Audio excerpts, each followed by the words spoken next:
Listen, I'll tell you this from experience. Half the stuff that goes through our head isn't even important. It's probably more than and that. I'm telling you this from fucking experience. It doesn't matter.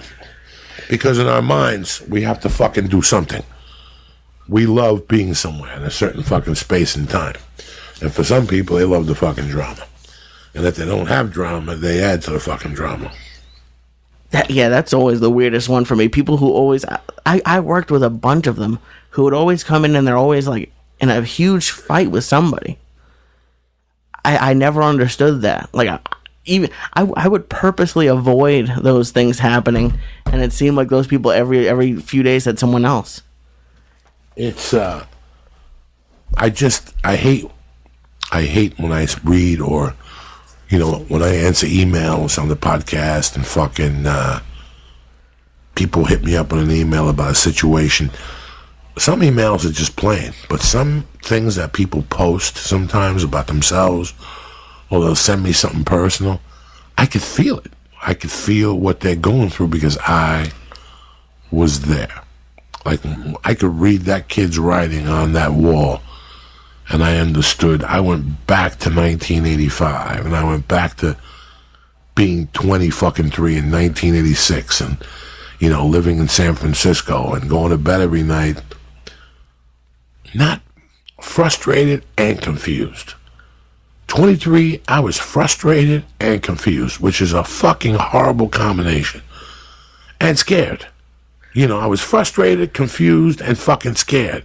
I was like those naked people in the woods that they put you out on that show on A&E, naked and afraid out there. I had clothes, and I was naked and afraid, but I fucking, I faked the funk. Like, I faked myself through the bullshit. Like, I was 23, petrified, just getting out of North Bergen. Okay, just getting out of Jersey. Yeah. Okay, when I was 23, it was 1986. I lived in San Francisco. I lived in Boulder for a while, and I lived in Snowmass Village when I was 23 years old. Gotcha. All right, so if I think like last night, I thought about this. I didn't have a grasp in all three places. Like, I had no grasp. I had a job, I made it seem like I had it together, but I really didn't have it together by no means. I would put money away and I'd blow it. I took classes at night, but I really wasn't doing anything with my life. Did you feel like you had it together in Jersey? No, I didn't have it together anywhere. I couldn't fucking get it together if you built it for me and put it in front of me and put it in my fucking pocket. That's how much I was a self-deterrent to myself. Like, I would just step on my own constant. Right when I was knocking on the door, I could fuck up a wet dream. Like, I was fucking everything up till maybe 30-something. Till maybe 30-something, I was a wet dream. And you know what? I got by. Somebody hit me up the other day if I knew some guys from the car business or whatever. I always get hit up. And I was thinking, being in the car business and my first check, like taking home like $4,000 and thinking like, that's it. $36,000 a year? This is perfect for me. Like, I was like, that's it. I didn't like the dry cleaning, like, the Jew in me, like, I didn't like the dry cleaning. I'm like, fuck, I'm going to have to dry clean 5 suits a week. But you got to look good. You got to be clean. You wear a suit the second day, it looks like shit. So I was content with $36,000. I didn't know that I could do more than that. And I was making more than that, to be honest with you. I was making $7,000 a month. But after taxes, it was like $4,000. Right. So I was making like whatever the fuck it was, $84,000 I could have made that year. And when I went over to Dodge, I lost a little bit of that income, but I was working less hours with less stress. So I knew I could survive. That let me know I could survive by wearing a shirt and a tie. Did I like it? No. I didn't like the feeling of being a car salesman, but it paid my bills. And what I didn't know was happening. I was learning about life in a weird way. I was really getting an education of people, which is the education I always sought after. But I thought you I thought you loved it. I didn't know you didn't like it. Listen, when your wife goes to a party with you, as soon as she says I'm an attorney, somebody's going to make a remark. There's just something about being an attorney, right or wrong? Yeah. There's something about being an attorney. They're all scumbags. There's something about being a car salesman. I already was insecure about being a thief and a piece of shit and a junkie. Now I got to throw a car salesman on the mix. Do you know what I'm saying? So I just didn't, and I have nothing against car salesmen. I hope someday when I retire from this shit, I could sell cars again when I'm old. That's when people buy cars from you. When you're an old man, people feel bad for you. You give them some knowledge. Hey, weren't you the guy in the longest yard? That was me. Buy this Dodge from me, cocksucker. Oh, you call this a cocksucker? You know, I would love to sell cars again. Don't give up. Don't let the world get you down. When it does get you down, get up and write what you want out of your life and don't fucking stop. You know what I'm saying? There ain't no vacations. Only with people with credit card debt take vacations. You get up every fucking day, you look in the mirror and you tell that mirror, I'm a bad motherfucker. And one way or another, I'm going to make it fucking happen today. And guess what? If you keep writing it down, after a while, the power of the pen, you'll fucking believe it. And next thing you know, you'll be slinging dick like Kevin Spacey. You know what I'm saying? It's over. Oye, te tienen que mamarte la pinga. ¿Sabes por qué? Porque te ronca los cojones. That's why. You're part of the church, motherfuckers. I'm with you, you're with me, and they want to be with us, but they can't. You know why? Because we're too real. We show up with no fucking stories, no fucking, you're not going to believe what happened. Oh, my God, my aunt said, who gives a fuck, okay? We came to get down. We came to get down. Jump around. Jump around. Jump, jump, jump, jump, and get down. Anyway, it's your Uncle Joey telling you it's going to be the best week of your life, all right? Whatever happened last week, bury it under the carpet. Just remember, you got to check on your skeletons from time to time. Or if not, they check on you. You follow me? Beside that, it's going to be a new week. You get up tomorrow, you do your 22 push-ups, and you tell the world to suck your dick. You know why? Because your Uncle Joey sent you. I love you, motherfuckers. Have a great dinner with your families tonight. Give them all a hug. You don't know when the Koreans are going to send a missile. And that's it, and that's that. It's so weird how all these things I say to you, like the organization, I didn't know nothing about this shit, Lee. You learned this along the way. Yeah, but was it hard for you to break bad habits? Because that's what it's. You know what breaks bad habits? Two things: losing money breaks bad habits, and losing things. Like if you come to me and I don't have the paperwork on you, like the first year I did the podcast, I would always get mad because I would always read the fucking things 3 times a week, but I never bothered to look at the IOs. Right. I never bothered to look at the dates on them. I just take them for granted. There was 2 or 3 times a month. And then I get pissed off when they pay me for one time. I go, well, what about, look at the IO. Oh, I never took the time to look for IO. So what happened? I lost money. That's how you learn. You learn by getting kicked in the fucking ass. But at that point, sometimes it's too late. Like that's like everyone always says you learn from failures. That doesn't help someone who's like not mad at you, but everyone says it.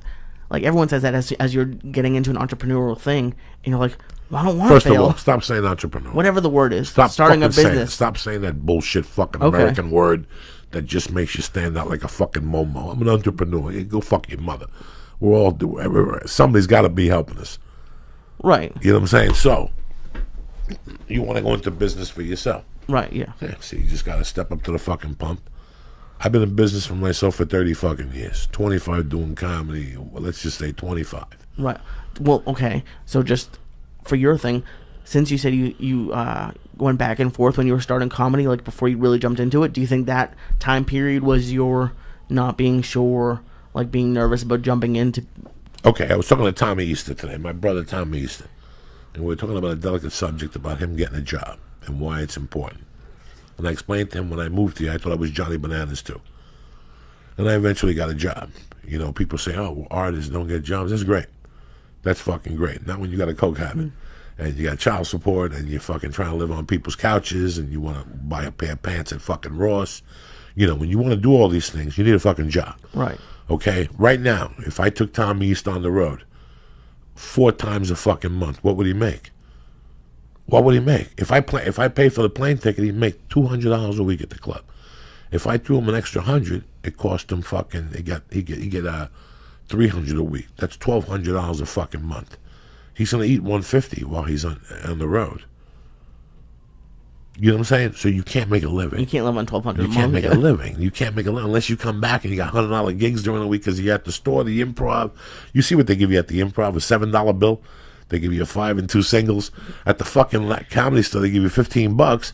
And at the Laugh Factory, they give you 25, but you get the check every fucking 2 weeks. So let's say you do 4 spots, that means you pick up $100 fucking dollars, okay?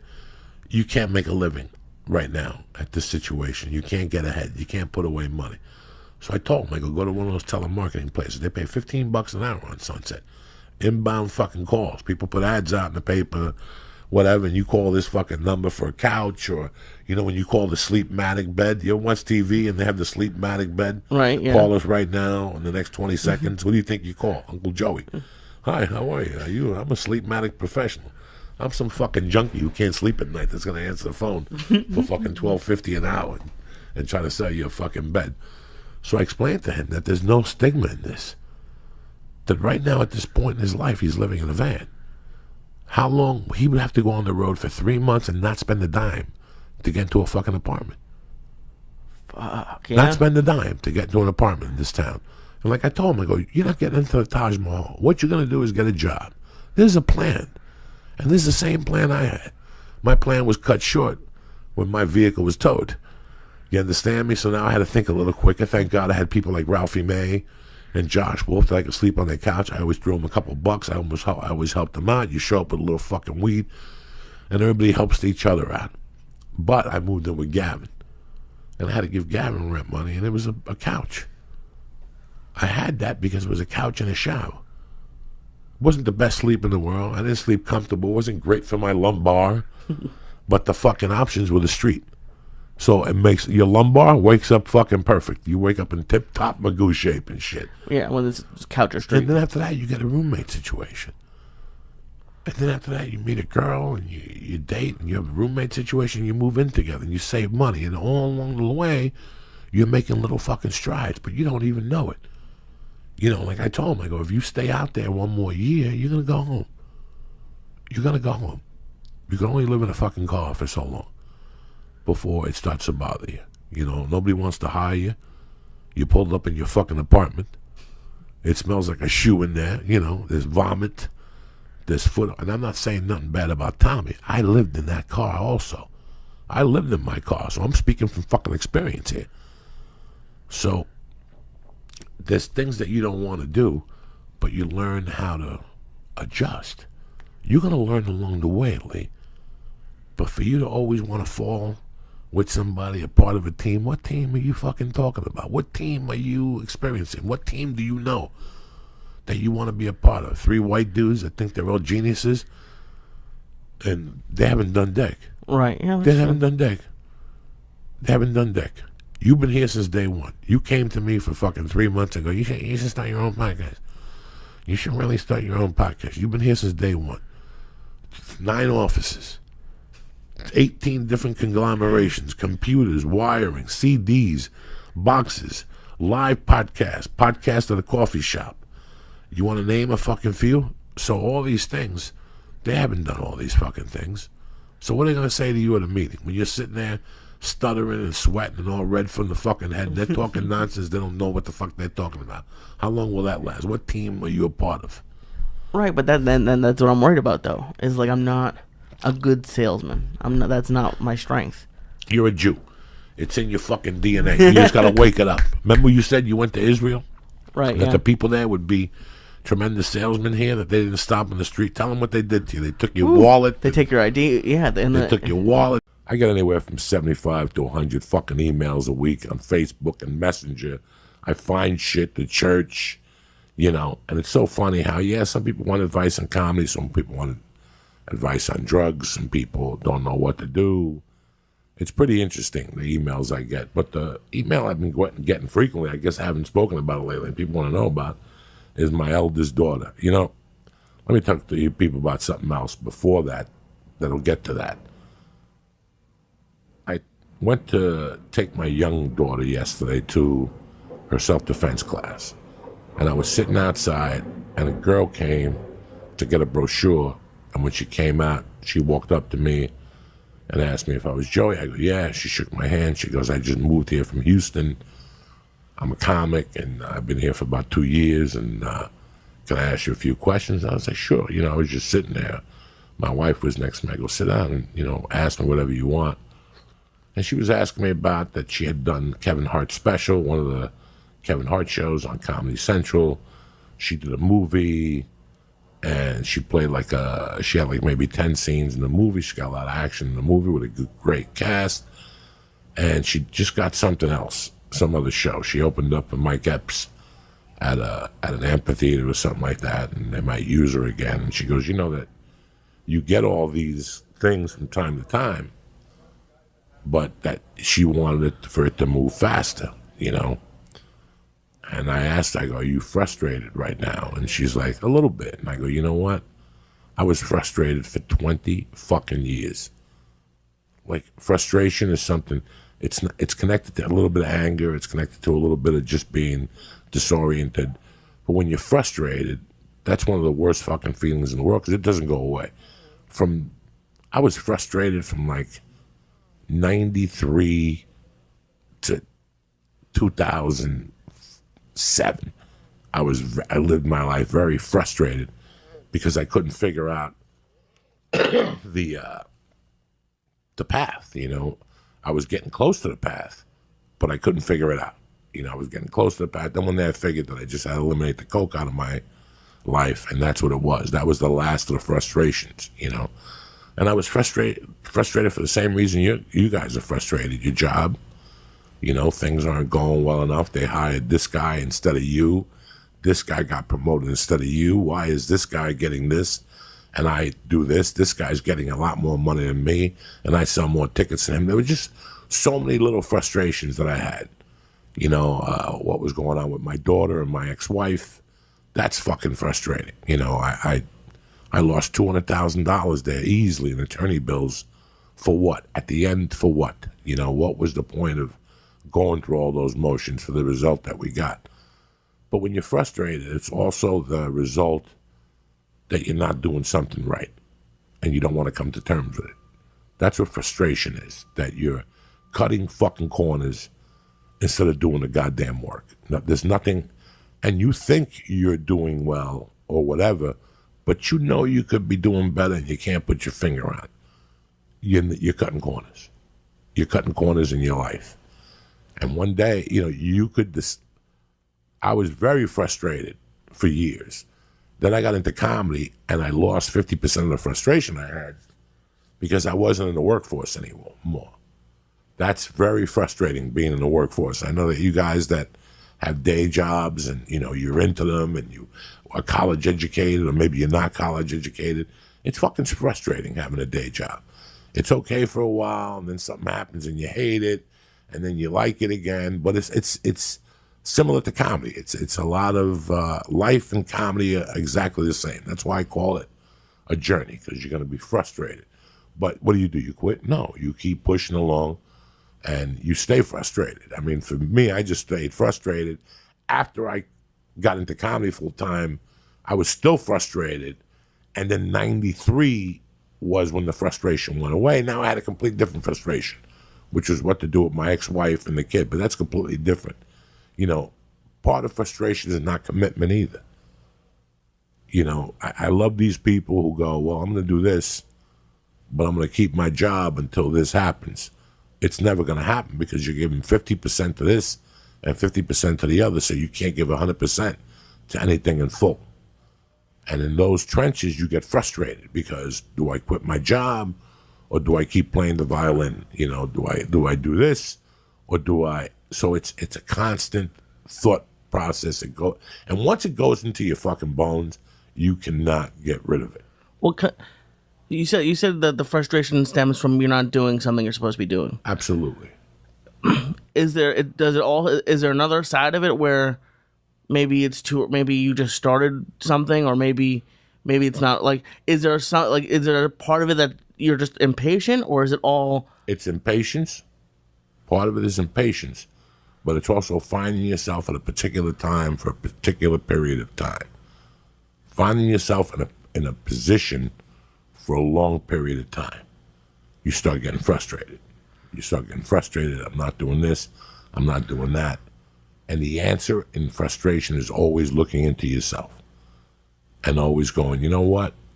Life isn't fair. I get that. I knew that. I found that out when I was 13. But now, how can I make life more fair in my favor? And it takes somebody really, like, to step out of your body and look to see where you're slipping. Frustration comes from you not doing something. You're not doing something you're supposed to be doing. Either you keep putting it on the back burner, you know, that's frustration. That's frustration. And once you do something to get that away, you won't be frustrated no more. You're still not going to get to that location any quicker. But now at least you know you're going to get there eventually. Okay. Okay, so that's the difference. If you're frustrated, it's because frustration in your mind is you can't win. You cannot fucking win. Think about that statement. How is somebody going to look in your eye and say you can't win? Well, wait a second, Joey. I wasn't looking to win, but I was looking to come in third. Well, what do you need to do to come in third? What needs to be done? What is the simple solution? How can we change this? That's frustration. You know, so here I was frustrated with comedy. By 95, I wasn't that frustrated no more. I knew that time. I knew I had nothing going on, but I also knew because I had nothing going on, time was in my side. By 95, I was probably making $800 to $1,000 doing comedy every month, and the rest was free, but at least I was paying my rent. I was eating. I would do little hustles from time to time, like gamble with Josh Wolf or sit on bets or whatever. That gave me a little extra income, or get somebody a gram or blow. Yeah, but as far as a comic, I was making $800 to $1,000 my fourth year in comedy. It's frustrating. But I also knew that 2 years earlier, I was making $200 a month in comedy. So I knew that the longer I stuck with it, the more money I would make. And then you have a setback month, and then you get back on the road. Not every month is going to be good. Not every month is going to be good. You know, I'm on Weight Watchers. And for a while there, I lost weight, and I started lifting heavy weight, and I gained weight. And then I started putting on weight again. So I went to talk to this lady where I lived, and she's a nutritionist, and she talked to me about a diet she had, and I knew by looking at it that I couldn't do that diet. I travel. And I said, you know what? Instead of doing the diet, I'm going to tighten up my Weight Watchers more. And that's what I tell people. With a diet or that type of lifestyle, it's one day at a time. It's you against your mind every day. And some day you win, and some days you lose. I'll tell you what. If you eat good for 5 days, and you eat men's amends for 2 days, you won. You won. You won. It's week to week. Last week, I didn't dip into my extra points. I didn't weigh myself. I feel a little lighter. I feel a lot lighter. But I was frustrated. You know, plateau is frustration. You're not doing something you're supposed to be fucking doing. So obviously, I have no business talking about it, but I just want to see where you're coming from. So obviously, no one's perfect, and there's certain things like you can't do that diet on the road. But in a perfect world, is that diet something you should be doing? Is you not doing that diet? It's not going to work for me. I know going into it, it's not going to work for me. Okay. I know going in, it's not going to work for me. Okay. I just saw the foods they wanted you to eat, and I knew it wasn't going to work for me. So I know it's not going to work for me. With Weight Watchers, I could control it. I could eat chicken breast all day. Right. White rice and black beans, and I got 8 points. You know, there's little things I could control. You're not going to win every day. Right. But if you win 5 days out of 7, you won. You did the week. You know, right now, it takes a lot for me to go to a McDonald's. It's going to take a lot for me to fucking... The only fast food I eat is pizza. That's the only... And I don't eat it from everywhere. I eat it from one certain place now.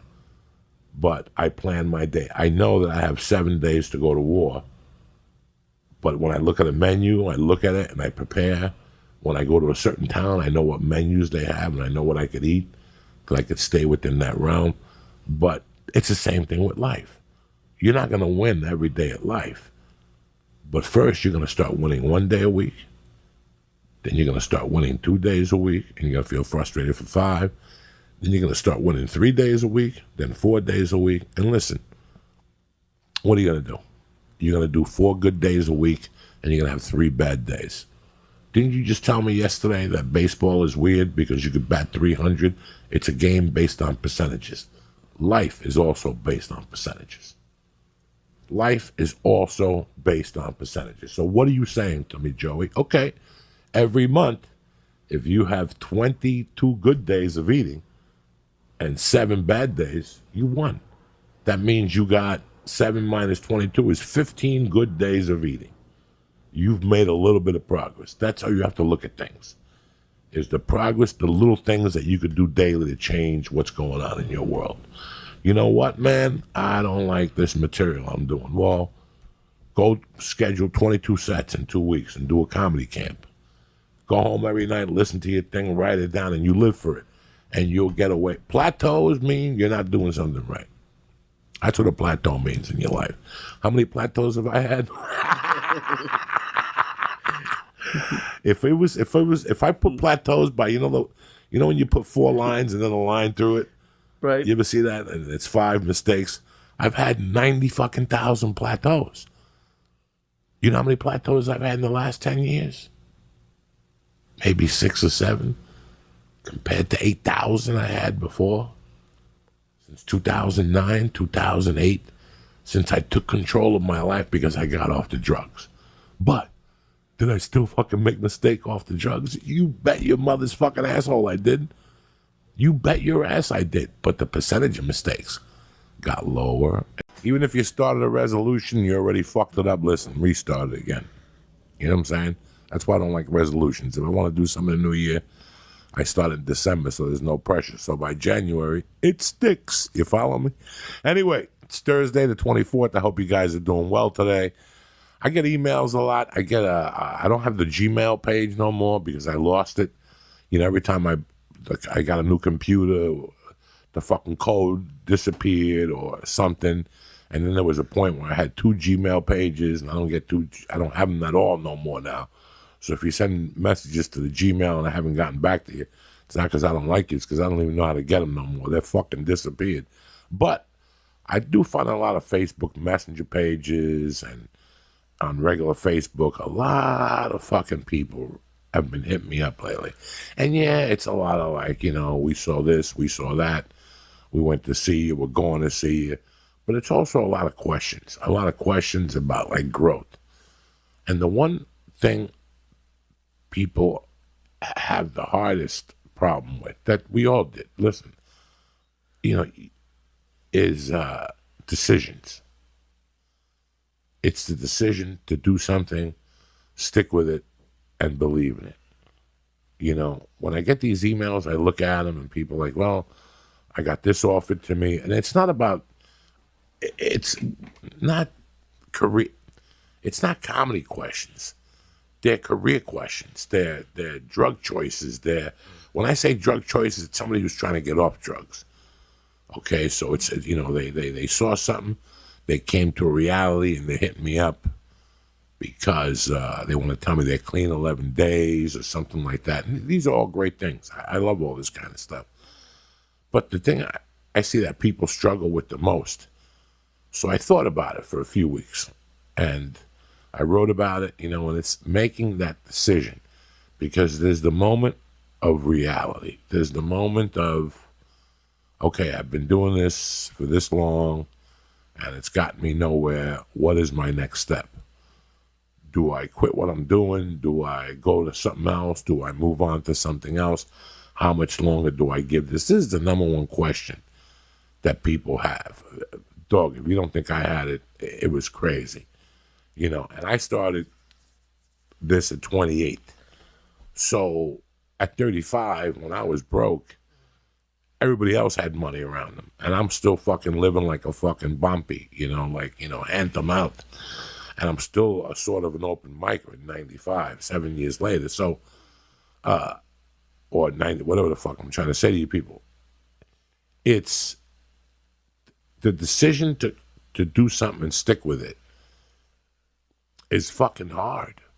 it's hard. It's hard to go, okay, I'm going to quit my job where I get 600 a week, 800 a week, 1200 a week, insurance, blah, blah, blah, blah, blah, blah, blah, to do a commission job that, yeah, I can make 200,000 a year, but the first 6 months, I'm going to live below my means. Well, you put away some money, and then you'll say to me, well, Joey, what if I don't start making money after 6 months? Then don't take the job because you're already lost in your mind.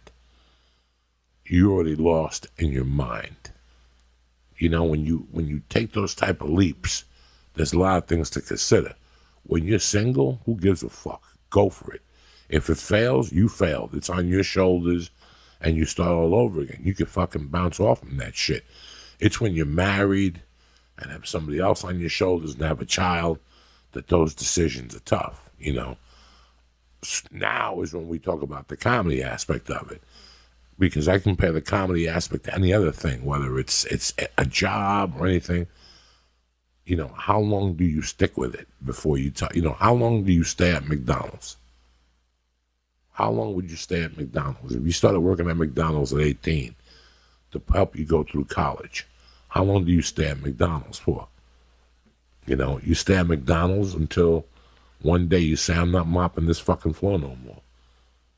Because what are the promotions at McDonald's? I mean, you're in the back, you're in the front, then you become an assistant manager, then they move you, then they give you a store 82,000 miles from your house that you're a manager at. You know, everything has a breaking point. Like, I have friends, yeah, that still have their same job that they've had since they quit high school. But I know that sometimes they hurt because they wanted to do something else. But at the same time, they couldn't because they had a wife and kids. You know, it's not easy to make a life-changing decision when you have a wife and kids. That takes real balls. But that also takes belief. That's the second part of the conversation. So you realize something, you know, what if, let's be honest, in 2000 and whatever, 11 or whatever the fuck, I was not sad, I was not angry, I was not depressed. I just didn't think I could